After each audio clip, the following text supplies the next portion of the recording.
ही आहे आपली Ertiga CNG आणि या गाडीचे आज आपण स्पार्क प्लग चेंज करतोय। मी तुम्हाला दाखवतो कोणते टाकतोय। हे बघा, हे आहेत डबल इरिडियम स्पार्क प्लग आपण या गाडीमध्ये टाकतोय। बघू शकताय बॉशचे आहेत, बॉश कंपनीचे आणि डबल इरिडियम ते याच्यामध्ये टाकतोय। मी तुम्हाला पूर्ण याची प्रोसेस दाखवतो। स्पार्क प्लग खोलण्यासाठी आपल्याला पहिले इग्निशन कॉईल काढून घ्यावं लागतील। हे बघा, या इग्निशन कॉईल आहेत, 4 इग्निशन कॉईल आहेत, ते आपण पहिले काढून घेऊ। 4ही इग्निशन कॉईल मी आता काढून घेतलेले आहेत। तर आता आपल्याला हे बघा, याच्यामध्ये आहे स्पार्क प्लग। तर ते स्पार्क प्लग काढण्यासाठी आपल्याला 16 mm चा डीप बॉक्स पॅनल लागणार आहे, त्यानंतर टी हँडल लागणार आहे आणि एक रॅचेट लागणार आहे। याच्या सहाय्याने आपण पहिले आता स्पार्क प्लग काढून घेऊया।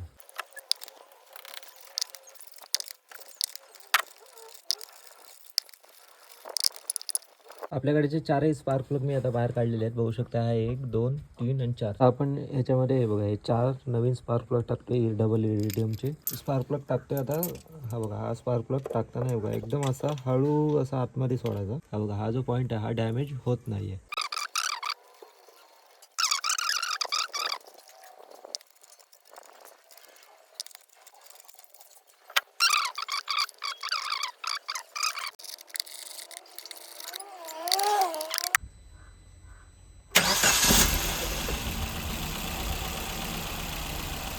हे जे बॉशचे इरिडियम स्पार्क प्लग आहेत त्याच्यामध्ये थोडाफार फरक वाटतोय गाडी चालवण्यामध्ये। तर हीच होती आजची छोटीशी व्हिडिओ। कशी वाटली कमेंट करून नक्की सांगा। फुल व्हिडिओ जर पाहायची असेल तर यूट्यूबला जाऊन तुम्ही बघू शकता।